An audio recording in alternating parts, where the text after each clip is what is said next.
Bongo dans 9 pays voisins, Bongo dans toutes les 26 provinces, la RDC, secteur, village, territoire. Congo, il y a les guerres dans l'est du pays. Quel avenir pour l'accord RDC na Rwanda, Bongo, chapeauté na États-Unis, bien que les États-Unis partout à l'Ekaka. On en parle ce matin. Et puis, dossier Nicolas Kazadi, est-ce que Aza intouchable ou bien Azala Kiboron-Kaka accusé à tort? Mazabongo Natongo Lelo, Nandeko Winner Kankolongo, il y a UDPS Ndeko Winner Kankolongo. Mbote Mama Maria, Mbote Nabako débatteur, ce sont mes frères et amis qu'on a toujours l'habitude de se voir presque chaque jour. Et là, je m'en vais directement de saluer les combattants et les combattantes de l'IDPS. Pourquoi pas les cadres de l'IDPS. Et je vois directement le secrétaire général Augustin Kabouya. Pourquoi pas le chef de l'État, son Excellence, président de la République. Mais qu'à cela détienne, madame, vous allez m'excuser, n'a un formé peuple congolais que je ne cesse pas de recevoir des appels qui me viennent de gauche à droite, justement avec l'objectif que non maître, il faut yo chef de l'État à l'Andaka à tout moment, il faut qu'on faire voir que gratuité d'enseignement et boité. Pourquoi? Parce que les dirigeants actuels de la gratuité d'enseignement, parce que nous sommes en train de constater que dans la République, il y a des écoles actuellement où Minerval, ce qui était impossible à l'époque, il y a Willy Bakonga, où il y a confiance totale à chef de l'État. Et à cela, Bandeko Basengi Balobi, ce qui chef de l'État peut réfléchir encore beaucoup plus, surtout dans le gouvernement où il y a Union nationale, ils ont se pointé à l'horizon, Américain ça invertébré tel que Willy Bakonga, pour Makambu et Zonga Nandenge to Lansakango à l'époque. Là, nous sommes en 2019. Et je pense que Willy Bakonga, puisque Azan a confiance totale, il y a chef de l'État, et que c'est un homme très respectueux envers les autorités de la République, à l'occurrence ici je cite son Excellence Félix Tshilombo, je prie à ce que Willy Bakonga puisse récupérer Kodiana Wana Bapesaka à l'époque par le chef de l'État pour organiser réellement la gratuité d'enseignement d'Engezarakanakala. Donc je pense que l'émission vient de commencer.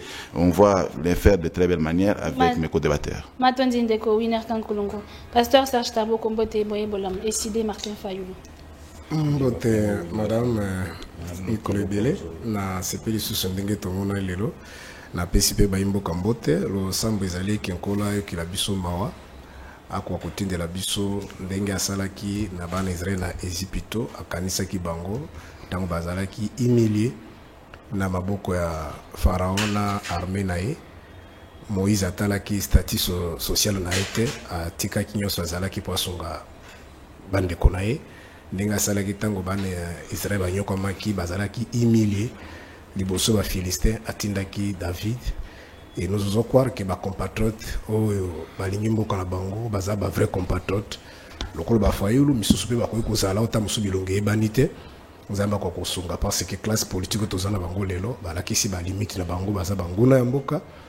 Alors nzamba yoka losambo na biso pour que toko kapé ko changer mboka oyo to beta pe lisolo ya ba construction ya développement ya changement pe ya kimia ndenge zalaki avant bané 90 bato bande ko uta bipane pa ko tanga awa si to ba pays frontalier na histoire ezali même président rwandais Museveni atanga pe ba université awa ba pays ba président ebele ya Angola partout donc ezalaka référence l'autre comme rizia mukili à cause ya ba médiocre to sali na bango lelo nzamba yoka biso mawa na PCP mbote na ngai na kulutu na ngai Willy Bakonga boni Kabila azali nano kaka bozaka kana imala mpisa bisaka biso ki Kabila bakokabona kana ete so bakabona Kabila tiki politique Nzambe abatela pe yo apesa un peu makasi boza malamu toujours na Kabila. Merci beaucoup.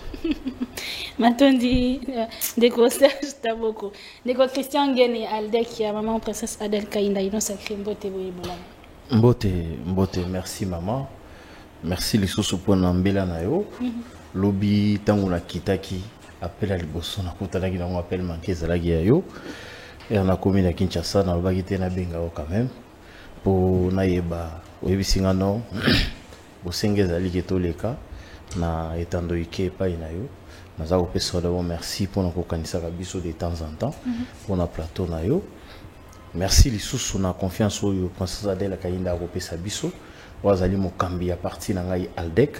Naza koyebisa ba militant na ba militante nyonso partout bazali qui biso tozo demeurer kotambola na kati ya vision tata mokonzi longo na princesse Adèle Kainda. Jusque là, restons unis et puis faisons la force pour que tu accompagnes tata mokonzi maman.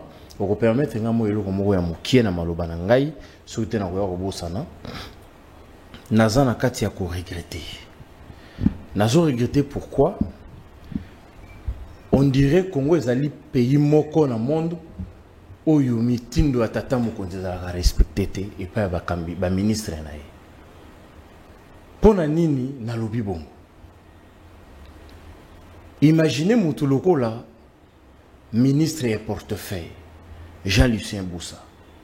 Tata Mokonzi a nommé Moutouna ordonnance présidentielle lokola mandataire administrateur na LRSCOM Petroleum LP. Bobo na kamitu kamoko ya minene ya kotamo ya basite ba koma LP. Direction na bango ya distribution za la kana maluku. Na Kimpoko quelque chose comme ça.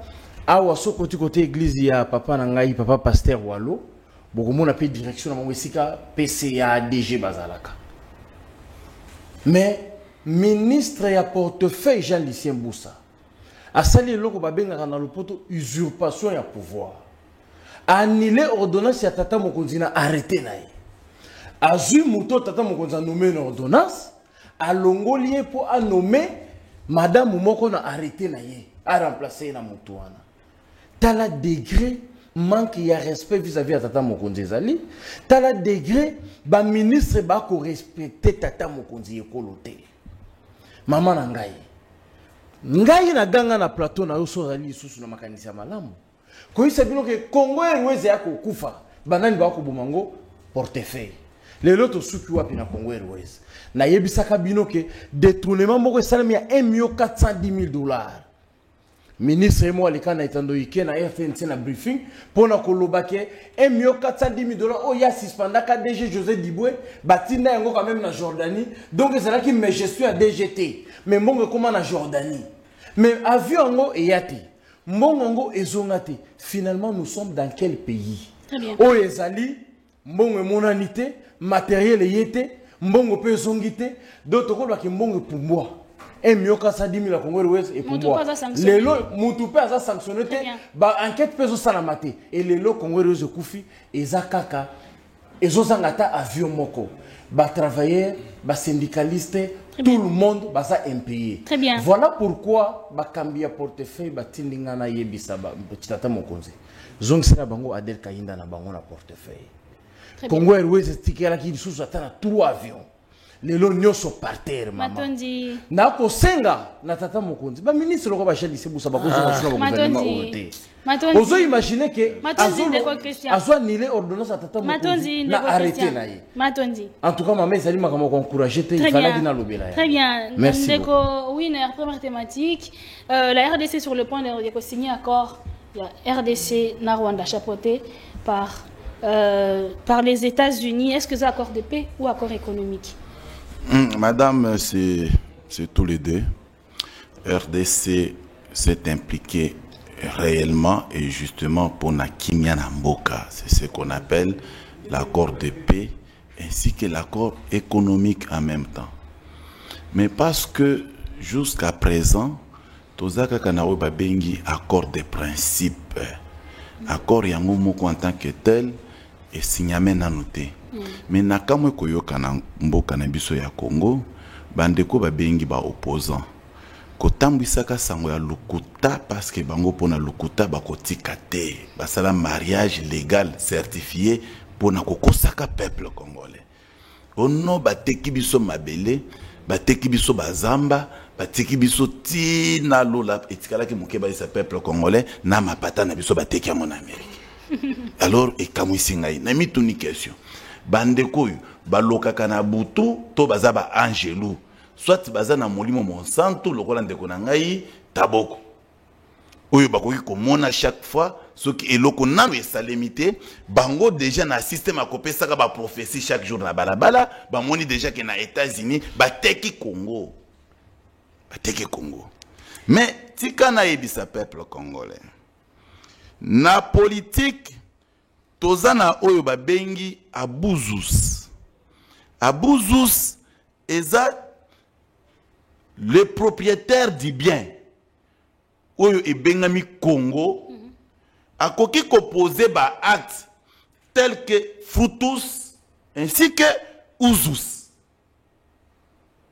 Usus, ça veut dire il y a un monsieur qui peut avoir tout simplement droit à utilisation, il y a quelque chose dans le sol nabiso, mais le sol reste dans son entièreté, na propriétaire nango babengi abuzus. Donc, ce qui voudrait dire que atato signé accord na Rwanda, ezala ya kimia, ezala commercial, mais le sol et le sous-sol restent toujours dans sa forme et ils vont revenir toujours dans la République démocratique du Congo parce que na accord des principes, ce que taliba principe ils ont déjà détaillé, bazo tali sebiso était République démocratique du Congo et koki ko céder jamais au babengi frontière ou soit intangibilité nango. Mais et Rwanda aussi en même temps na kati accord de principe il y a yepe intangibilité et pas ina yekuna akoki jamais pe ko céder yango te. Mais na lobi que à un moment États-Unis au bazo accusé que ayende pour amater la République démocratique du Congo na talisi peuple congolais na kotala bango na misu que baza na droit kaka ya fructus, ce qui veut dire droit kaka ya koloué biloko na biso et kopesa biso nini mosolo. Bon bandeko tema bayebi que Congo est souffrir kuta 1960 départ ya ba Belge babomeli biso administration na ba mixage et brassage babomeli biso gestion saine na kati ya République démocratique du Congo par leur comportement il y a utilisé ba Rwandais à la tête de la République. Et le monsieur qui a été décrié au Assalama Kambounion sur la République a commis ami fidèle et va voir même mariage bien certifié par un communiqué signé parmi ces gens-là. Monsieur Kabila, je cite son nom. Na monsieur Fayoulou vie ongana na boto simingi na Fayoulou. Aloba na biso na 2019. Alors que touti ko sala touti na élection. Tozaki kaka na présidence, to perdaki majorité na l'Assemblée nationale. En réalité, il aurait fallu que ça au babengi mariage effectivement de gestion. Dès qu'on failli le thème loba, je pouvais bien pardonner Tshisekedi, mais par le simple fait que à s'associer à Satan de la République, Fayoul a qualifié Kabila à cette époque-là comme un Satan, un diable que un Congolais ne peut pas voir. Mais chose grave. À l'époque, Kabila venait de sortir la gestion comme président de la République. Et que Nathan Ouana, tu peux diriger effectivement ensemble les républiques parce que tu supposes que, entre guillemets, bien que la nationalité Kabila les a toujours conçue aux adopteuses, mais tu peux travailler dans les Congolais. Fayoulou a salam à Kélé na balabala a salam à marche de Kotabo ko abeta ke pas policier mon na pont Gabi ba tabasser abete pat ka pour Fayoulou a yebisé que toke na balabala Kabila c'est un démon. Très bien. Mais curieusement, pour citer, 30 secondes, curieusement, le lot Fayoulou a zappé à hypothéquer même Amnaye pour Kabila. Or, a yebi que na moment où tu as na Koloba, Kabila ndazaki les géniteurs, l'homme matériel utilisé par le Rwanda pour abommer les biso 15 millions de morts na Est. Bande quoi Est place bazana lancer appel. Et si Kanyon Sobozali, Ce qui boyoki li sous combo ya ndeko Fayulu na minoko na bino, bon comprendre que actuellement ils s'associent avec les gens qui vous ont tué. Et liwa na bino, ezala pas seulement na mapeka Kabila, ezala pas seulement na mapeka Nanga, ezala pas seulement na mapeka ya Bisimwa, surtout et comme na mapeka ya Fayulu parce qu'ils ont menti vous peuple. Donc il a banzi que ndeko Fayulu place azali s'occuper à cause de la paix, n'engé ba n'engé ba sel ba kimimboka et cause de la paix kamalam. La sœur Serge Tabo comme même question. Accord RDC Rwanda chapeauté par les États-Unis, accord de paix ou économique. Bon, merci beaucoup Madame Ponomotuna. Pas ces alliés pe mawa. Bon, moni de konanga wine en dehors de Makamba plateau, nazaka na respect naimi parce que c'est un intellectuel. Mais le problème est ali qu'il a levé l'option. Il y a qu'à soutenir Ndeko Félix Tshisekedi. Je me pose même la question, il soutient Félix Tshisekedi, pourquoi et pour quelle raison? Et voilà, il sous-traite son intelligence. Tout ce qu'il a dit là, c'est pas la vérité. Ce qui est vrai, entre des États, madame, il n'y a que des intérêts. Et en relations internationales, les accords bilatéraux ou multilatéraux, ils allaient baser sur la bonne foi. C'est-à-dire quoi?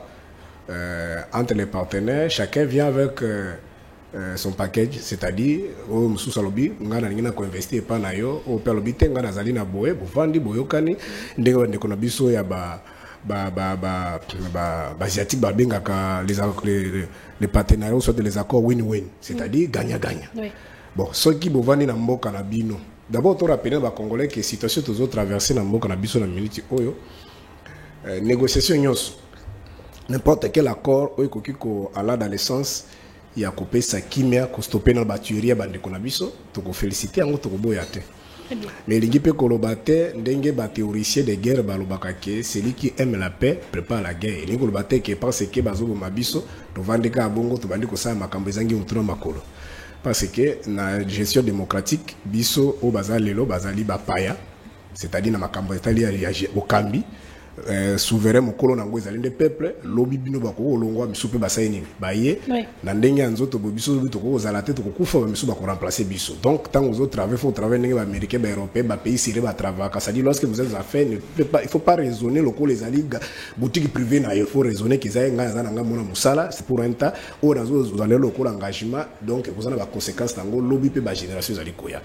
Alors ba principe ezali que na mboka lokola ya Congo, on pouvait pas imaginer un émissaire envoyé américain à Outiaye à Koutani na régime actuel yoki bango nini akuti bango bazolela lela Kagame azonyokola biso azomba biso taila biso baberike bwa kosunga biso tunyoso bokoluka tokopesa bino esili akatisi kunana ça dit koto yo cahier de charge na bango azongi ezaka kolela Kagame atika bango eloko muso ezate il y a encore un échange après ça bango kitana biso ya mboka soki bondimi ça idée na bango zaki na bobongo idée na bango zaki te ke ba pesa ko Kagame idée na bango zaki ke ba américain bazongo nyonso mais ba pesa biso kimia batika bango na pouvoir alors akati sibe kuna akipe Kagame cahier de charge na kaka ndenge to bi yango depuis kala il eloko liboso ba mensonge général ba ke ba FDLR bazali awa au baya depuis 94 bango de bali ko ça ko sécuriser mboka na ye gouvernement na biso pe via ministre na bango affaires étrangères a reconnaître ki angote ko signer ngona Angola awa bandima ki gouvernement ndima ki ya kolongola ba FDL bazali ya bazonga kuna o bango bayaka te biso to benga bango ezala ki pression communauté internationale si les questions qui vraiment bazali awa communauté internationale mutakosana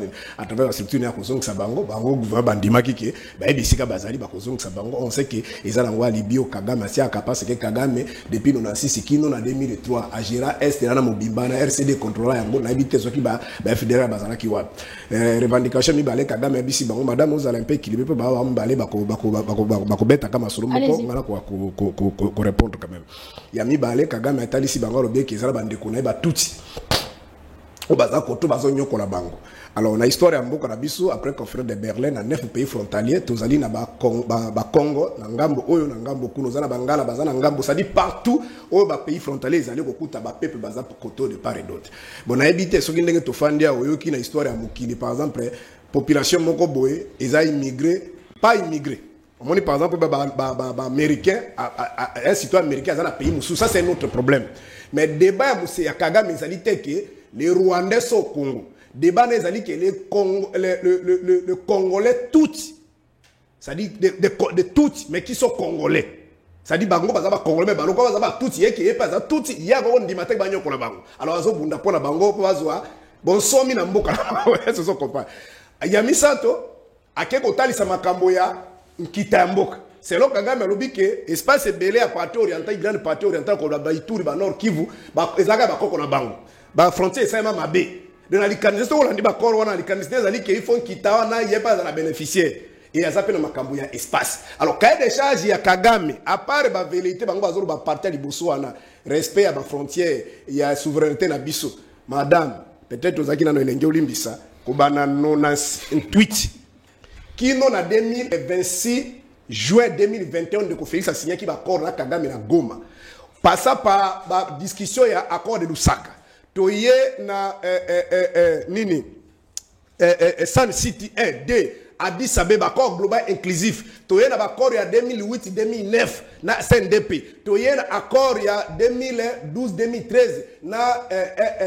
M23 toye na keina na longo na molili na ya moikaka onde ko Félix auti ko signer wa le 26 juin 2021 na Kagame na Museveni pour na ba minere na biso yebisanga document ni tete signa oyo baloba makambo wana te ya respect à souveraineté ainsi de suite ko soutenir ba rebelle kuna to Kagame atosa yango donc ezali naïveté elingi ko baboy ce n'est pas un papier parce que vous avez posé votre message et peut-être vous mettre solo awa les rebelles continuent à avancer donc ezali naïveté pas na bango et loko biso to côté les melingi ko ba kakabo biso to tel matin to zali ba respecter la constitution nous avons une constitution dans son article 213 et 214 dit ceci, l'article 213. Les chefs de l'État peuvent ratifier ou discuter, conclure des accords internationaux, commerciaux, mais ça doit être au préalable discuté au sein d'un conseil des ministres et après on informe le Parlement. C'est-à-dire trois institutions faites en musique. Mais de Félix, quand on est même qui est dans EAC, ça passera pas. Et bah quand on so bazo mettre masolo et pe na sukisi na madame, ce que tout na bango baza batamaele bazali on ba pesa ngai dans l'histoire de l'humanité. Passant par la première guerre mondiale, deuxième guerre mondiale, un pays au azala qui envahit, agressé.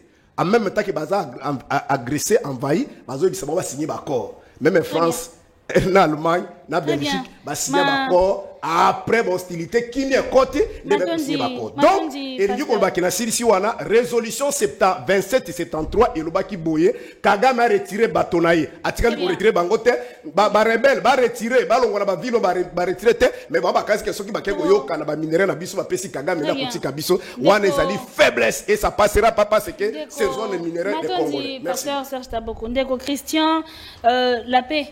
Mais est-ce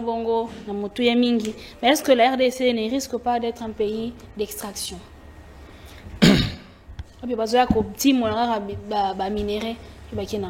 Maman Ezali vraiment pas si mingi.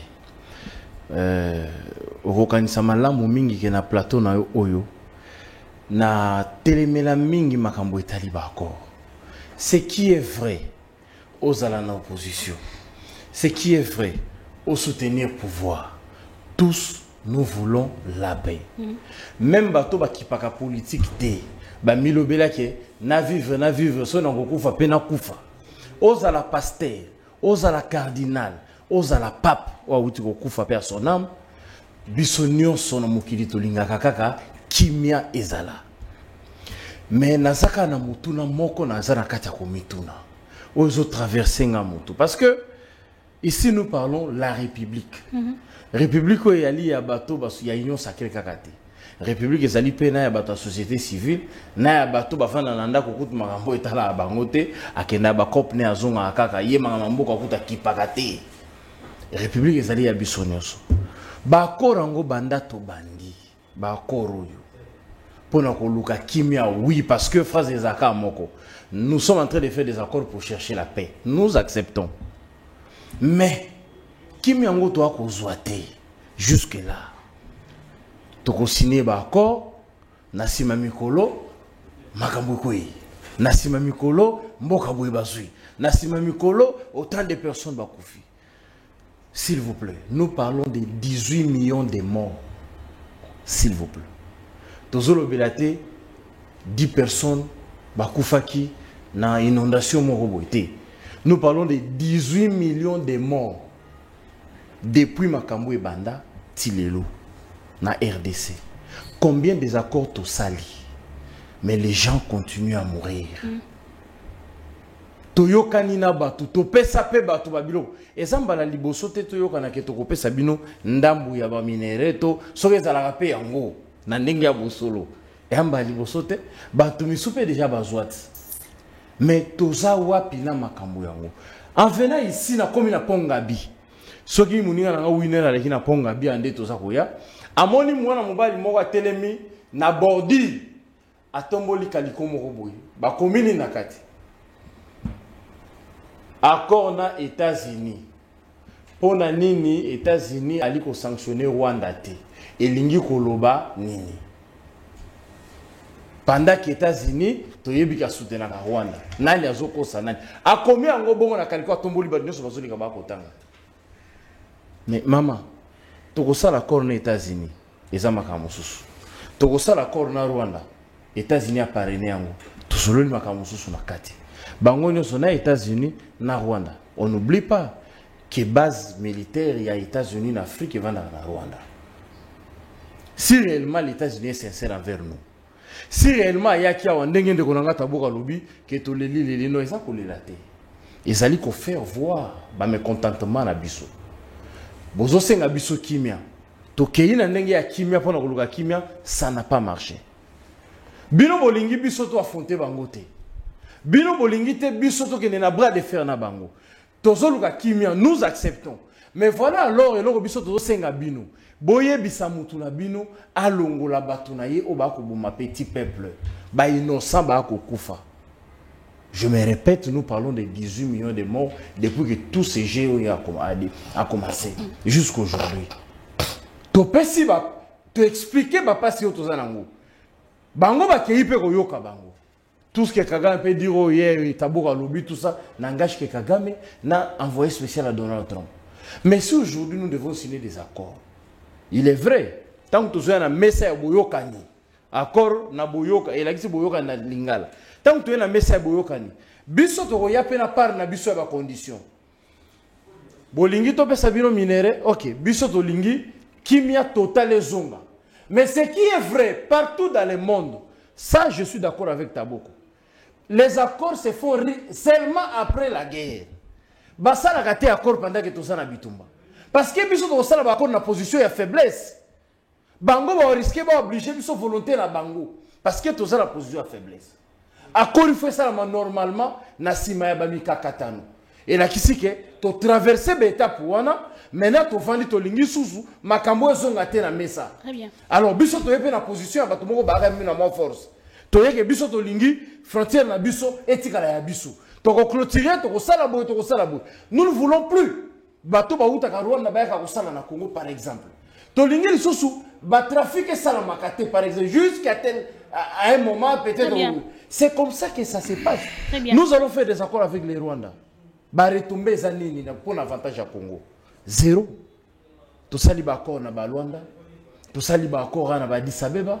To sali ba organisme na nyonso wana. Très bien. To sali ba accord na Rwanda combien de fois? Matondi. Oyo to sa ko mona ba retomber favorable était ba résultat il y a bien été pour la Congo. Matondi, je me dis que les Rwandais ne sont pas sincères avec nous.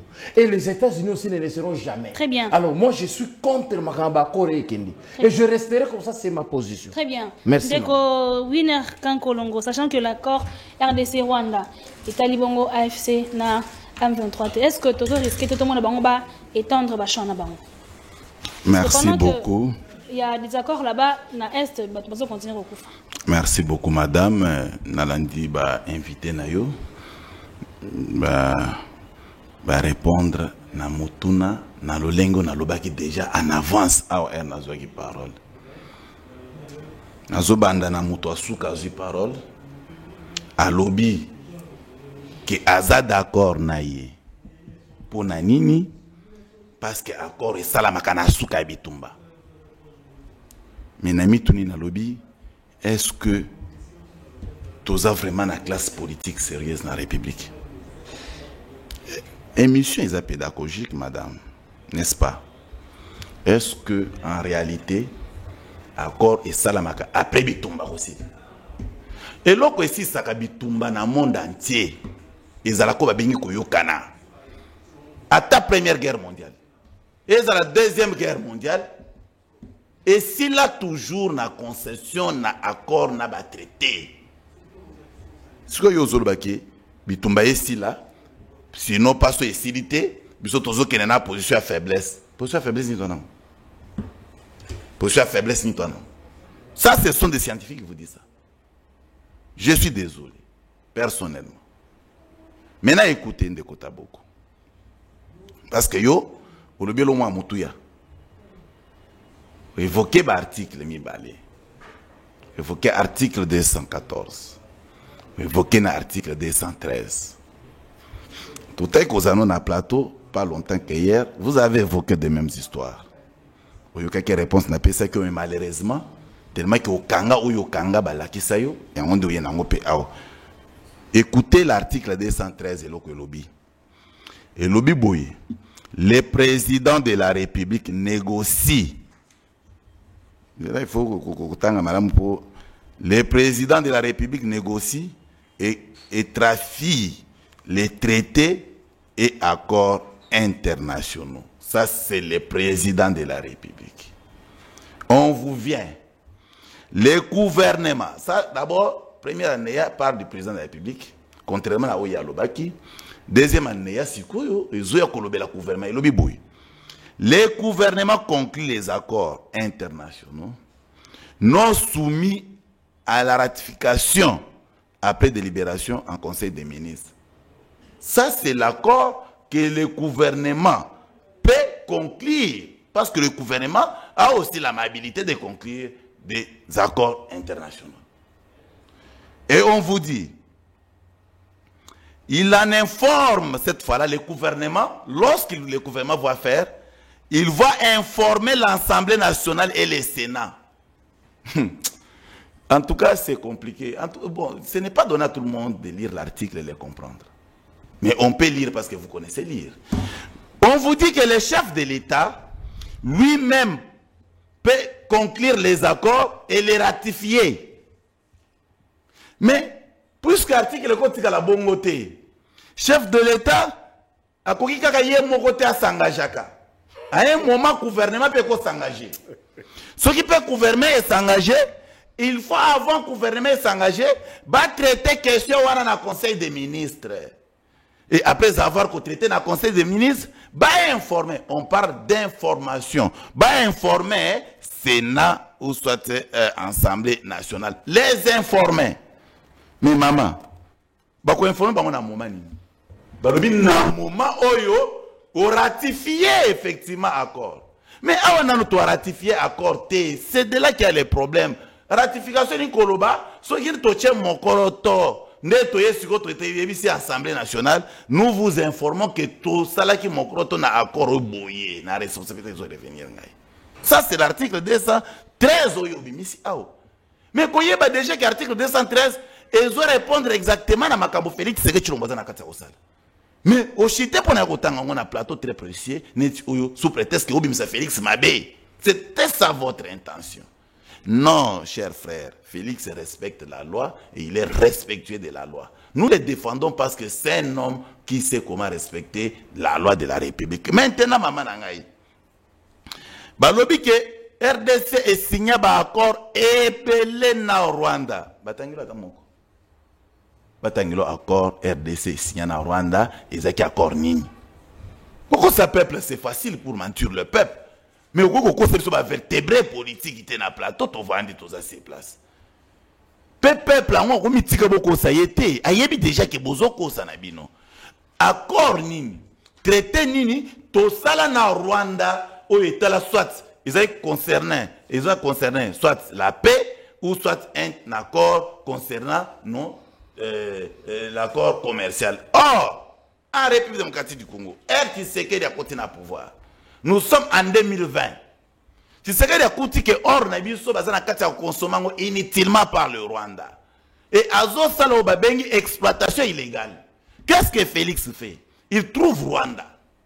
Il lui dit parce que bozo exploiter or nabiso illégalement et yango ana vers même or Rwanda do azai ko bénéficier nango d'une manière illégale.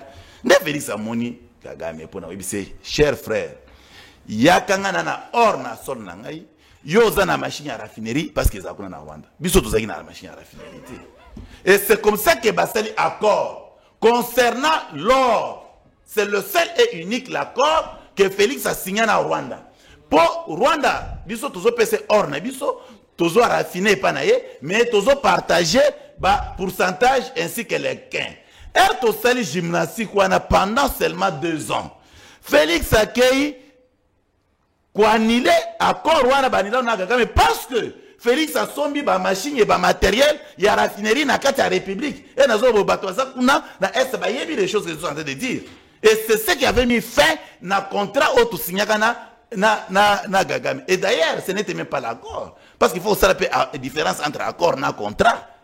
Ça, il faut en tout cas dire ça comme un homme scientifique parce que moi j'ai beaucoup d'estime à travers sa capacité intellectuelle. Je sais qu'à un moment, il y a la vérité pour ne pas suyer effectivement sa personne. Mais ici, dire que Félix a signé plusieurs accords, ce sont des mensonges. Dire que la République, depuis sa création, a signé plusieurs accords, ce sont des mensonges. Or, les accords signés par les individus, je cite là, madame, les accords signés par les individus. Ici, je vois M. Kabila le père signer l'accord avec Kagame pour venir renverser le pouvoir de Mobutu. Ce n'était pas l'accord qui concernait la République. Très bien. Et par la suite, quand Kabila accepte à travers son mouvement AFC, Yanang, signe l'accord avec Kagame pour tuer notre peuple, cela ne concerne pas la République. Mais quels sont les accords qu'on est en train de parler ici? Bapesayo exemple accord atami balé awa to komato yeba mbamini za to vérifier. Ndeko Serge Taboko l'opposition ils ont réuni Kabila, Fayulu, Sesanga, Katumbi, bazo tenir bongo basango. Quel serait l'impact il y a processus à Kinshasa? C'est que tu peux essayer en chance na résoudre pas na résoudre guerre dans l'est du pays. Merci beaucoup madame. Ba auditeur et belena ba téléspectateur ba reprochanga mi que je parle vite parce que l'émission nous à la katamu quand tu parles le boko ezali bo ça démolarise on m'a moyen sur lobby il fallait ko balayer yango. Alors apaisez-vous madame son abosa no rappeler ce que peut ngata 5 minutes ko ça nga bien pona kwa ko. Demenga zutro aux 5 minutes. Alors madame eloko libosa no biboy biso na eto zo kosa bakor union sur l'histoire de l'humanité ba signaka ngo ba signaka accord non peut-être tant bazo loba yezo simba ka téléphone. Il y a la différence de signer un accord de cesser le fait tant bazo bunda. Ici moi je parle dans deuxième volet les accords, c'est-à-dire les accords commerciaux. C'est-à-dire bato bazo ko agresser bino en même temps vous signez des accords, il y a les accords commerciaux, les accords il y a accord de paix, ça c'est normal. Signer le col à Ukraine, signer pour ça c'est autre chose. Les accords, des engagements pour l'exploitation, gérer ensemble, co-gérer les pays. Et ça, la paix histoire et Allemagne, Ndenga a envahi France et ainsi de suite. Batikala ko sala teki bazali ko agresser bango, ozo signer accords commerciaux, accords export. Et ça la kate. Et ça la kabitumbanano ici parce que les accords bilatéraux et sénégalais dans la makambo ezali bien en bonne foi. Bobino bokozwani ndenge de koti ko expliquer. Ya soma ke bakor nyo ceci amaka. Non, accord de guerre wana ezelo ko mususu. Bozo bunda bitumba ceci la kaka bato bakosala nini bakoyoka. Et ça la deuxième guerre mondiale, même ceux qui nani Japon na lié na lokola Chine, Russie pardon. Bakoyaki. Mais ils ont perdre d'abord l'arrangement Japon bongisa makamune sima ndelo bazolo ba peut-être comprendre et là comme sous ndoko ko ça ba congolais alobi que 15 millions de congolais moi je l'ai dit et je ne cesserai de dire moi je ne soutiendrai jamais Kabila jusqu'à ma mort mais moi je supporte pas les mensonges aya ko ba na TV ok 15 millions ba ko ba kufaka Kabila motabuma bango ça c'est vraiment c'est pas indigne dans son nom. Et à Bossani que Bakongo bandi ko kufa depuis entrée à Fidel. À Bossani pe li susuki.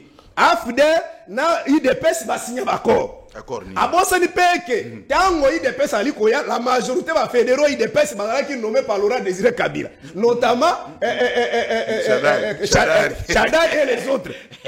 À Bossani que IDPS ça même ba point de pression ils ont ba réseaux sociaux que nous allons ko soutenir alliance pour nini parce que Mobutu a beau qu'on respecter ba résolution ya conférence nationale souveraine. Même moi je vais ça est-ce que ça comprendre? Basé ba ko répéter en ngwa pas ba de comme top Congo ma ndenge ba yoka na nani. Ko ba solo lokuta ate. Donc Kabila a pris le pouvoir. Ce qui ont dit que Azalaka n'a pas peut-être autre chose qui va tout Koufa et pas Azalaka. Mais Kabila a banni 2001. Est-ce que 2001 certes, Mboka Azalaki va tout Koufa. Est-ce que côté même Azalaka de côté va tout Koufa? Est-ce que côté Roubert Azalaka va tout Koufa? On attend un peu avant 2003 dans San City. Dans 2 ans Kabila a de 2001 à 2003. Est-ce que IDP ça négocie dans RCDT? Est-ce que Moubaki a ça 2 ans dans Rwanda? Est-ce que vous comprenez? Donc, quand tu as pas pambana et lelo, nana bisa biso Kabila crédible, nana bisa biso Kabila sérieux, nana bisa biso que soki motabi biso to kabwana Kabila zan donc ezaka bundu te, nana bisa biso que Félix Kabila c'est un partenaire crédible sérieux, nana bisa biso que makambo tout banda ko sa l'opposition pour to yeba kate, era ngana zu pouvoir là on peut comprendre Kabila qui a raison. Et ça Félix c'était bo sakana batote. Félix Kafayou c'est un homme crédible. Ayo alobi azali prêt à signer même na Félix pour na kimela mboka parce que ba ko bazo kufa mboka ezokende. Biso to sima mindo kite. Félix ali ko résister mais ba congolais bali ko côté ko kufa ndenge tozo ba rebelle baza ko avancer ye kota za ko résister mais to ko suka wa ko so comprendre dans la sens fa la zolo ba fa la ko signer ko yoka na moko te ba yoka na Kabila ba boy ko nommer informateur ba zoa ba former gouvernement ba bi Kabila na majorité 350 de députés nzambe ti so bo yambo le loko na te bo sengi pardon te vous irez tous en affaire. Alors pardon alors toye sikoyo na makambo yo à l'obia. Non, la balaye, l'obia. Oui, vous déranger. La caméra. C'est-à-dire, article 213, 214. Et article ensemble. C'est-à-dire, 213, ils allaient énoncer. Elle dit les chefs de l'État, à quoi kende ko solo là. Nako yeba ndengeni ba ko bongisa po na ko signer ba accord. Parce que na Congo exécutif ezali bicéphale. Et c'est ce qu'on rappelle dans le Kankolo Winner. Ayeba que na tika 91 les affaires étrangères ezali concomitantes, c'est-à-dire gestion des affaires étrangères ezali entre exécutif, c'est-à-dire premier ministre na président de la République. Ndeme esprit bazolo ba ngona. C'est-à-dire soki ke ko solo la. Makamole sengi ba beta ngo li solo na parlement. Pardon, le gouvernement. Le chef de l'État est redevable dans le Parlement. Ce qui ne peut pas se zali. Le Parlement benga gouvernement qui m'a signé l'ingotalisani. C'est pourquoi c'est informé Bangoli que peuple aïeba. C'est pourquoi ce qu'on a dit que 214 bali ko énuméré. Peut-être attendre yangote. Bali ko énuméré ce qu'on coule sur la pesi fort mais si ko fort yabati que balobibo. L'article 213. Les traités de paix, on va voir le traité de paix. Les traités de commerce, on va voir la minerai d'abisso. Les traités et accords relatifs aux organisations internationales et au règlement des conflits internationaux, ce qui engage les finances publiques, ce qui modifie les dispositions législatives, ceux qui sont relatifs à l'état des personnes, ceux qui comportent échange et adjonction des territoires ne peuvent être ratifiés ou approuvés qu'en vertu d'une loi. Tant que la loi est félicité, ça dit parlement. Na suki on atteint ezalité menangana manyo siko makambo kuni ya basango dans une minute makambo mais yango ezali bois de sauvetage pona ndeko Félix pona Kabila pona Nanga pona Folu pona Congolais nyos ça dit soki ndeko Félix azo bois yango alika reso zaka moko idée ndeko Félix zaki qui a changé dans la constitution politique à la pouvoir lokola basango ba d'accord te ndenge Kabila pe aboya ka ba stratégie basango parce que stratégie basango na 2016 zaki ke Kabila na 2018 atika pouvoir pa tomosuba ba organiser Kabila na makanisa zaki ke basango ba sungaye apesa IDPS primati ya continuer tanga moni ke bakamona simbi te abisi ba toner abia bo signer sous réserve siko Félix lokwa zo mona ke basango ba na logique teke ya ko changer constitution akome ennemi na bango ya comme ennemi na ya mi balé Félix Lokola a échoué pour changer la constitution, a calculé, n'est pas 2028. C'est quoi avec Basango, on a pas gêné à Bango pour s'imbattre. Maintenant, c'est quoi Tomboli gouvernement. Vous avez un côté, azote kango Lokola, ma panatongo. Vous avez un côté, à profiter, à kende, à noyer, n'est Kabila Sala, n'est Mobutu Andebo Sala, à créer crise, à récupérer votre opposition, Mobutu avance. Donc, Nalobi Boué. Bato asimindo qui n'est président Martin Falobaki na sisi wanande Martin Falobaki président Martin Falobaki to vanda très bien Félix na Kabila so bazo soit na leza ba comme communauté internationale te badi na bango 2018 mais conséquence ba Congolais baliko kufa nanga pe azo bakama makoro wana siko to limbisi bango to vanda Félix aussi aux yeux c'est qui motazo. Très bien. En 2028, tout ça la réforme, tout bon ça m'a pour le malade. Ici monsieur Ezalité. Matondi pasteur. Donc Christian Gene, est-ce qu'on peut avoir un plan B au cas où Quel est le plan B qu'on peut avoir ici à Kinshasa? Maman, d'abord, il faut retenir que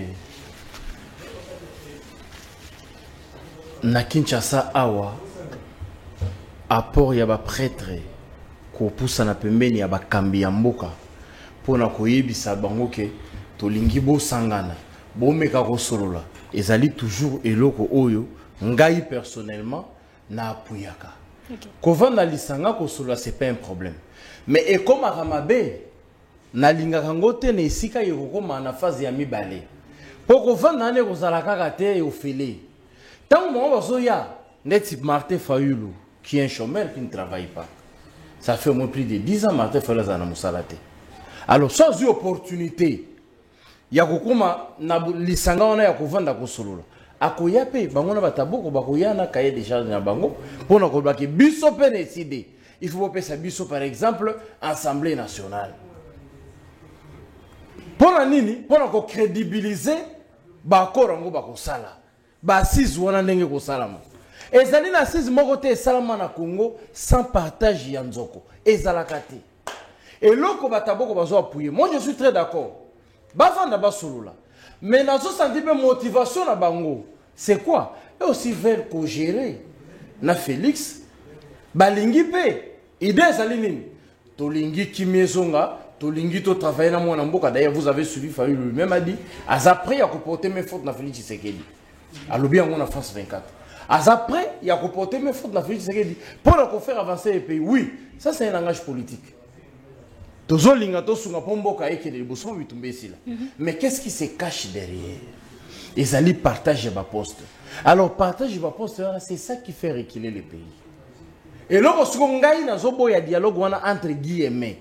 Ils allaient partager. Mais s'ils veulent sincèrement de dire non, biso toza na poste ya poste te. Mais tala makanisi na biso par exemple. Tala makanisi na biso pona kosilisa bitumba oyo. Contribution na biso ezali boye. Tolingi bosa la approche na bato kingani po bitumba oyo esila. Tolingi bosa la approche na bato boye po to koma na conclusion bito. Tolingi bobenga kone nanga lokoma na mwana mboka par exemple. To vanda na ye to solola. Mabe bandaki, mais mabe ngo pe ko sila. Ezali mabe moko éternel te. Nzambe te mutachena nga mutema zana ngo lelo ya kibondoki ya koboma bato. Nzambe ezali volonté na ye. Alors na même volonté na ye pe bokoki ko solola peke et si la paix. Voilà ngai nazo soutenir démarche ya ko solola. Mais na kati ali solo wana même eux-mêmes les prêtres savent que et toujours dans to 5 sabato na suka bakosenga kibokonzi. Alors prenons par exemple bobengi nangaye. Parce que Nanga a été consulté dans ma prêtre. Bobengi Nanga a kovanda to sololi. Nanga vous dit que Nanga limbo comme ça vice-président. Tokosa ndeni. Yali boso. Yami bali. To bengi Nanga ye. Bon, to ndimi masumu na to limbisi ango tout ça banini. Alors makila o Nanga sopaki. Même taboko qui est un pasteur. Comme Nanga sa pasteur. Nanga comme président Sénat, il y a Séni pardon, local la pasteur. Bango ba to memara yena. S'il vous plaît. Bino ndebo memera biso nanga awa. Sungi okaka biso te. Bino ba pasteur, quand je dis bino ba ta société civile, ba pasteur, quand tu as père spirituel na bino. C'est un frère. Ancien frère na biso bete. OK, bino ba tout, ba pasteur, bo memera biso connaît nanga na Séni bolobi, ya ali pasteur ali diacre. To pesi biso ye bo pesi mboka ye bo confier na libro mboka parce que akosala musana na sembo. Lelo pasteur lokola taboko asimba mbeli asimi mandoki azana makila ya peuple congolais kotambola nango. Soki lelo toke na logique ya taboko d'accepter dialogue ya basango. Nanga va réparer le mal là comment? Mabe onyoso nanga sali makila bato etangi. On peut tout dire. RCD, bato bakufaki nenga lobi, boye, bemba, tout ça à l'époque wana. Bato bakufaki, on peut tout dire. Mais aujourd'hui, nous faisons face à autre chose. Et le Congo est l'inini. Pasteur loko la taboko, à kota bitumba. Moto a pesa ba Congolais carte d'électeur. Hier, les lois comment na kati ya front, azako boma ba peuple ya pesa carte d'électeur. Nous acceptons de dialoguer avec Nanga. Tofa de sika moko to solola, ezali mabete. Bon, et tozo solola. Mabe wana nyonso taboka ali pasteur ali mokambi akoki ko aider population po bisabango muninga na ye pasteur Nanga ako réparer mabe o ya tiki parti azoleka ndenge nini parce que olobi taboka ba kosambela Parce que le nom n'a comme président à Goma, na Sud Kivu. C'est n'a qui est le président. Agera kanandenge na ye, misale ko sala mate soka lingi, tout ça. Batu ba ko kufande balingi. Alors, lokola mwana nzambe. Est-ce que c'est normal ko vanda na mutu oyo abomi batu lobi ko sana moya ko réparer yango te parce que na yoka ki pe moko lokola pasteur lokola yeta boko Moïse Mbi, je cite, qui a chanté dans une chanson yo bomi batu. Mais mukolo batu ko limbisa yo mabe oyo makilo yo tani soko bongisa ndenge nini. Est-ce que ko zonga lisusu? Très bien. Nous voulons dialoguer avec qui et pourquoi. Très bien, Ndeko Christian Diene. Tokomo Kenasuka, deuxième thématique, on la prend très rapidement. La révélation de Nicolas Kazab à Saraki Bongo sur la gestion de l'État donne un aperçu de l'impunité au Ezo Bongo Kotambola Nakatia pouvoir et un régime. Je sais quelle est votre lecture? Mama pesa na pe minute pe na yebaka po taboko zo pesa ba 8 minutes pour azo intimider ba na plateau tout ça ngana yeba na za combien de minutes? 5 minutes. C'est le dernier tour de table. 5 minutes ta la air na ba na 20 pour peuple ba lingande na lobaka. Maman na lobi boy. Taboko koko sa peuple te. Taboko azo confirmer à lobby. Il dépêche na papa qui sait qu'il y a tinda kutumba ke basala accord na afdel. Yamobaki akisima. Ezaki accord na nini? Moi na oloba ezolanda makamba. Zoba accord nini parce que nazo lingana tali soki tu es SD. SD nini? Aso ebite tikaka na koloba. Voilà. Maintenant ce qu'on a aidé yo, il faut yeba na vie. Ba particulier, ba na responsabilité à l'état te, ba signer accord te, ba signer ko ben un contrat. Donc mbala sima ya na média na accord soit c'est oyozo kanisa ki tseke dia signer na batwana, c'est le président de la République pour azwa pendant qu'il a président de la République a qui engagé République te. Mbala sima pas na yo kaka yo lo bakelo ko ana. Et yo kana aidé yo. Mais l'accord engage l'État. Ah OK, ça va. L'accord engage l'État. C'est le contrat entre les particuliers qui engage les particuliers. Kende oyebisa yo moko nanu, OK oyebisi petit no vuvu, oyebisi na bolodja. Pour beaucoup ça peuple mingi que un particulier ne peut pas engager l'État. Pour engager l'État, il faut avoir la qualité pour engager l'État. Et entre autres, tel que Félix là, peut engager l'État à ce moment. Et c'est comme ça que Félix a ratifié réellement traité de paix. Mais San City, on a parlé de l'accord parce que ça concernait un président de la République en exercice. Il y avait un président de la République en exercice. Et des rebelles. Mais il y a un président en exercice qui accepte de s'engager avec des particuliers. Ça, ce sont des petites notions à retenir. Maintenant, mais dans mes minutes, non, moi je ne lui dérange pas. C'est dans mes minutes. Maintenant, j'arrive. Ndeko nangai. Nga na komo yoka na souni na place na bino. Ozo kendo yeb sabatu ke solution pour la République. D'abord avant d'y arriver. Olobi que République démocratique du Congo qui sait qu'il y a coquille jamais qu'on signé par accord, a coquille jamais qu'on s'habille au temps de article 114. N'a pas bilo comme article sur un plateau et les cacatés. Parce que j'ai sacrifié tout le temps de ma vie dans ma cambouya ko interpréter ka article pe na ma cambouya ko tanga ka yango. Tozo tanga na peuple. Ya tangi mbangu. Ngano tanga na peuple na ba minute na ko banga te minute zali. Les traités de paix, les traités de commerce, les traités et accords relatifs aux organisations internationales et au règlement des conflits internationaux. Ce qui engage les finances publiques, ce qui modifie les dispositions législatives, ce qui sont relatifs à l'état des personnes et ce qui comporte échange et adjacent des territoires ne peuvent être ratifiés ou approuvés qu'en vertu d'une loi. Vous comprenez, oui, madame? Mais ensuite, on vous dit, ni cession, ni échange, ni injonction des territoires n'est valable sans l'accord du peuple congolais consulté par la voie du référendum. Tu vois maintenant comment l'article chute. L'article vous dit, pour que ce genre d'histoire se fasse, il faut que le chef de l'État consulte réellement les souverains primaires qui est le peuple. Au bazar à pouvoir dans l'article 5. Mais ici, article 23, n'est pas chef de l'État d'Ingissa qui a signé un traité dans l'accord international. Ce que lui est en train de ramasser et dire, maintenant, chère maman, avec beaucoup d'affection, que non, Basango solution à la République et ça dialogue na Basango. Oh, mais Basango balobi ke na kati ya dialogue wana, na kati ya fait des routes ba proposer. Première point ba proposer pacte social. Ye nanga ibiso nyon son table ne peuple. To yebi ke pacte social et la constitution de la République parce que constitution na biso to bien on y pacte social. Et la constitution de la République. Donc c'est là Basango, il faut changer la constitution. Premier point na bango. Deuxième point na bango. Basango balobi il faut faire la transition il y a 3 ans. C'est comme ça que boulot ça bengani bango. Le boulot ko bokendisa na gouvernement na bino. Bonne qualité moté. Maintenant maman, il faut permettre parce que je dois lui dire des histoires où est bon lycée moté. Ah sois calme. Il faut aider yo. Quand c'est un impoli politique, c'est un impoli politique je vais venir là. Maintenant nazo chité. Na lo mambo à l'état. Quand c'est un individu ndenga mati avion akimi on a ça peut crash likolo, c'est pas mon problème. Maman maintenant écoutez. Mais voilà mon parti na binoti. Maman écoutez, yo ça na parti avec mais rosolo bêtise contre pouvoir. Oui bité avec la tindioté. Maman il faut écouter. Maintenant c'est ça. Maman écoutez. Maman écoutez. C'est ce qui voulait dire que pacte social à Basango et là qu'est-ce qu'il faut tout changer préalablement constitution et tout ça la transition à 3 ans. Maintenant question. Mais c'est ça là.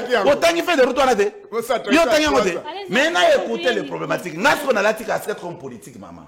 Nga comme politique ceux qui tout dialoguer na bino to cette transition à 3 ans en contrepartie beaucoup pesa Félix en contrepartie beaucoup pesa Félix Nini mais ça démarche à Basango comment il y a démarche à Basango c'est qui voulait dire c'est qui voulait quand a déjà répondu quand a dit c'est un petit voyou qui a fait ses déclarations politiques ça me concerne pas maintenant moi j'ai pas venu dans un plateau précis pour parler d'un individu comme Kazadi moi je parle de l'État maintenant pour conclure je quitte là je cite seulement 20 secondes. J'ai dit ceci. Monsieur Fayoul, Katumbi, c'est ça et consort. Fabrication n'a bien il y a 3 ans. Il y a transition pour la Katia Koluka. Bisso Suko, beaucoup de soigner parce que tous en légitimité, tous en mandat peuple. C'est ce que je veux dire. Que ce soit tous 3 ans pour tout gérer Nabino. C'est que le mandat Félix Ebandeli a beau, c'est-à-dire à 0. Au moins, il était besoin de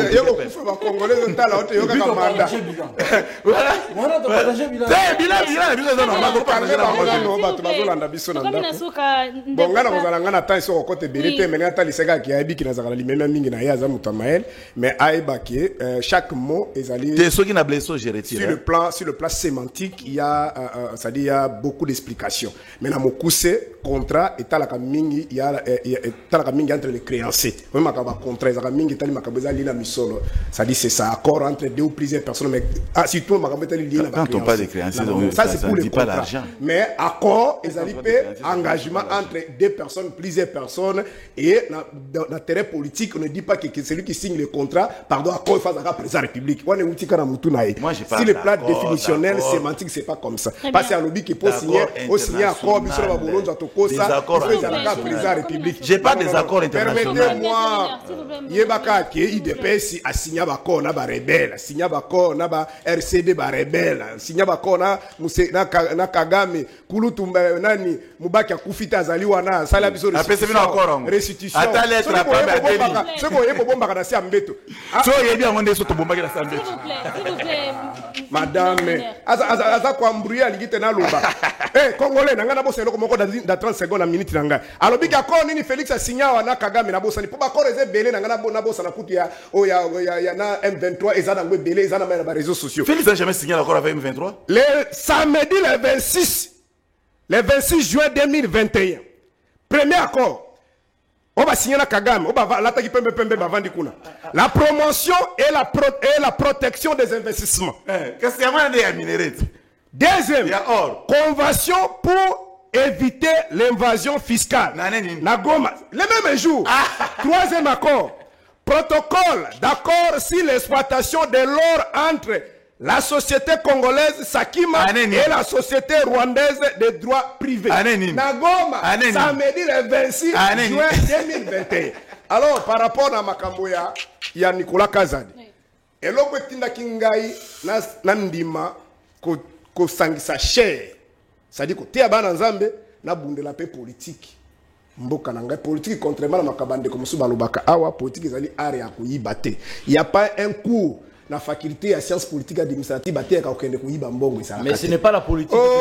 Tu auras aussi tes 5 minutes. S'il vous plaît. Politique ni kolobaka na mokuse mayele ya kokamba ya kubongisa bien-être ya peuple na ye politique yango wana o Macron azosala o Trump azosala oyo Pyongyang azosala oyo Jinping azosala nde politique yango wana o Ramaphosa azosala pour la nde politique yango wana siko yiba monde ba yiba kawa connaît Jamal moi connais pas tout ça ndenge Nicolas Kazada wana politique te wana ezali muyibi connaît Jamal siko makambo baba osala wana place ngeza la prison.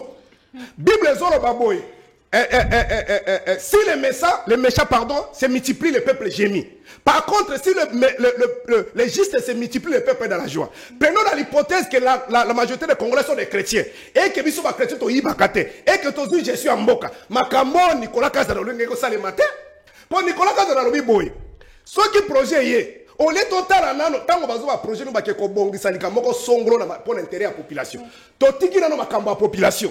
To kaboli na no mototazi prime na ye, azu salaire na ye. Félix Aye, sa ligne budgétaire, a sali 53 établissements fictifs. Wana ninga zo funda Félix pe ba congolais. Ça dit ba engager ba toana. Ligne budgétaire bazo baba futa bango ndenge nini. Ça dit zwa wa toka wa pesawa. Ça dit gestion de pesi yango. C'est pourquoi vous êtes maudits. So que tumbo tu ba rosi mukendi. Ba congolais ba kufa ki ba kapangala. Po ezala ki bino ba ko sala makambo. Parce que hier tango Jean-Marc Kabunda lobby. Biso tolobango ava Jean Makabun Fayulu ene boye motema likundu ngana sambwa fo pasteur motema likundu amona katema kama Félix azosala Kabundu tanga lobi kabu ya bite baboto likare minier toyoki siko kabu ya moko tiko lera eza na réseaux sociaux Félix a pesi biso ba poste nyoso clé au lieu de saler la population bato bazuba sali ba ONG to décevoir peuple nana ko sali biso makamona zolo bana bakisite eza na réseaux sociaux kabu ya zolela na ebite pesi ba boto le carré minier siko nani Nicolas Kazadi moto ide pesi ndenge on ko expliquer alors bitango criminel Kabila obanga lobaka aboma 15 millions de Congolais atiki mboka na 2018 budget à parlement 5 milliards de francs congolais mais compatriotes de père et mère ou qui na lola yé budget comme 47 milliards congolais donc yango liya bino kende ko bundi ko na mona ki l'église mona nazoleka ba tumba demo ya moutillage nzoka ne mbongo yo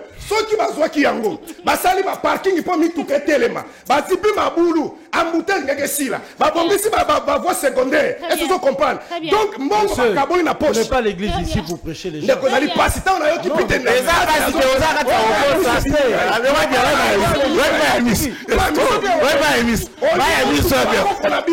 kotumba bakombo na bino na ba église okoko tala kombo ya kotumba eza ba baza na pouvoir botumbaka bango mikolo nyonso na mangengelinge bango nde bato baza na malere na bino mangengelinge existe pas eza mangengelinge luzizila intendance demo ya moutiage aza te demo na moni mosusu azopriye ombula o nzambe ma liboso na esili te ozotinda mosusu nzambe mbula enuka te mbula enuka bapolitisanoka pasteur taboko yo pe obebisa émission ndeko Félix soko bongoli motema te nalinga ko mingi soko lengi osengi bakongole pardon te ndeko Félix la parole il est à tête malheur consommer tout l'état pour lobater monsieur Kalsesi s'il vous plaît sortie médiatique Nicolas Kazadi aïe Zambé maman en tout cas ngana makambo mingi te kolobela sibaka Nicolas Kazadi. Nicolas Kazadi a sa famille politique où ils ont reconnu IDPS et moi le bagaza au cadre de IDPS. Nicolas Kazadi est mon benga proche chef de l'État. Nicolas Kazadi avec beaucoup de casquettes, ancien ministre des Finances et tout, il assume makambo lobby, lui seul. Moi je n'ai jamais géré. Nazan et l'autre a reçu la commentaire sur Yango, mais seulement à gentil hein. Lokola moi na Yanzambe na limbisi Nicolas Kazadi na makambo nyonso na yoka siko mbongo ke wapi to limbisi ndingo baki na nanga onanga to limbisa e siko bato bakufi limbisi Kaza nanga Nicolas Kazadi il faut qu'on comprenne c'est dans quel sens parce que moi j'avais l'impression comme si bambongo ngoni se bunga wani zaka Nicolas yimoko mutazwala ngo mais Nicolas nous fait des révélations comme quoi ba projet nyonso ya développement ya RDC. Je dis bien ba projet nyonso ya développement ya RDC. Ba mbongo nango ba kabola kango. Il faut to yiba ba nani bazoka mbongo. parce que boyaka na bokonzi pour na kosunga population parce que ici nous parlons de la population de la République. Eza na bana eza ngai kakate winner a 8 enfants, Taboko a 10, moi j'ai 2 enfants. Biso à venir à bana na biso surtout ça ici 8 plus 2 na 10 na 10 na c'est 20. 20 personnes wana tozo boko na ba famille. Ya Michel de menga pesa 8 pour grand problème na parler. Ozo kapama. 20 personnes tozo boko na bana na biso. 10 ya Taboko, 8 ya winner na 2 na ngai. Bana na so 20 à venir na bango ezaka na Congo. Alors ceux qui Congo bazoko ko développer en côté, bazo zo misolo, bazo tchana ba poche. C'est regrettable. Il faut tout yeba. Au lieu de continuer à poursuivre Merlin Vouvou, Kolandela Batuloko la Taboko, parce qu'ils ont dit ça. Basala Kiboul, ministre Constant Mouta. C'est le moment de saisir Malouba. Banani Bakabola Gambongo ya ba projet de développement ya Congo. Donc tinenge to sa awa. Banda station totale ya Super Lemba. Obaluki super mobimba terminus mobimba bypass dans ce salongo. Nzele zalakate. Pour mbongo nango, il y a des individus qui se partagent. Nenge toza awa. Wileri oso kotika na point awa ya arena. Banda ko ya tina sukao. Mabulu kita mata kende zonga. Okoti na kati ya rompo wileri. Po bima sok mutu ya RTNC. Nzele zalakate impraticable. Pour mbongo nango, ezana bato bakabolaka. Bato bazo souffrir. Ça qui a makala 79 000 80 000 francs. Pona nini bato bazolinga tata mokonzi te. Banani yango bakabolaka mbongo wana ya Congo. Ndenge nini bato bako vanda na mitu na bino. Moi je pensais d'ailleurs que ndenge papa Nicolas Kazali wuti ko loba boye. Normalement tout les can étape moi ya ba démission na ba démission. Intellectuellement, ça les une opposition d'Embengo mona Mutamba bimi. Alors nazana katoko mituna c'est Constant Mutamba ministre. Ayoki makambo ngo tona na landite. A voyager. Soka landite ba vidéo ça na réseaux sociaux. Ameka koltala ngo alande. Est-ce que ba magistrat minene ya mboka oyo o batala ka bakambu ya koyiba o batraka ka batu. Est-ce que bozo ka makambo ni kwa za lobby landela ka ba émission baby satan na ya kwa registra ka anyati pasa lo makambo ni kwa za wutu awa fingi mame levé loboko musuna mutema j'ai dit ceci makambo nyonso nga na kanisa pona Nicolas Kazadi azala muyibi te na limbisi pona Monique azaye mogote na makambo. Très bien. OK, merci beaucoup. Dernier mot madame. 10 secondes nazo kende na lombango na problème à Nicolas Kazadi. Nicolas Kazadi a reçu son coup au moins des bandits olimbissés na ba plateau. C'est-à-dire un voleur où il a vendu à raisonner qu'est-ce qu'il peut dire pour convaincre la population. Mais qu'est-ce qu'il fait? Nicolas a sali émission, enregistré émission le jeudi avec madame Paulette Kimuntu. Nicolas a voyagé à Ken en France vendredi, émission publiée en samedi. Donc, c'est-à-dire, il a monté pour se racheter en force du peuple na Obazako Akizé. Et pour en faire, il faut traiter les pouvoirs de tous les maux. Il faut tenir des propos allant dans le sens, il y a qu'à critiquer profondément les pouvoirs. Maintenant qu'il a dit ce qu'il a dit, nous avons retenu. Mais Tozo Monaka que Nicolas Kazadi, Azana Posa et Akozonga na pouvoir, mais il ne savait pas comment le faire. Tellement que le chef d'État poussait Moussika. C'est à l'occasion que nous avons dit. Vaut mieux qu'on utilise Batouloua Bakonga. Bakonga, il a été accusé de tous les maux dans la gestion. Mais avant d'être là, serein, toujours dans le respect, à respecter le chef de l'État, toujours dans la confiance à chef de l'État. Bakonga a dit que. Je pense que tu as parlé. Quand toi tu parles, moi je ne dérange pas. Je pense et je suis en train de dire, Bouiri Bakonga est le seul. De tout le monde à la République, mais jusqu'à ce jour, Atikala ni ko Kimamboka, ni ko Bima, ni ko Salilote, parce que il est très sûr de lui-même et Atikala ko commettre bavir, il y a salito tout monde va casser. Donc c'est ça. Parce que ça meilleur que les gars, faut y ça gérer, faut y Atikala ko gérer té. Faden house ya mwana zo ko gérer ngote et kufi, matite bote mina kati ya. Oh alata ki ba mesh. Ye wana kaka. Ayiba te. wana bato akento Adel Kainda yo a détourné mbongo wana portefeuille de boso mona kima Adel a détourné mbongo wana portefeuille une voleuse qu'on n'a jamais connue mwana mwasa yo qui s'est depuis seul lo Adel Kainda atala kozalate mwasi oyo mwasa yo kisa mwasa yo kisa république soni Telema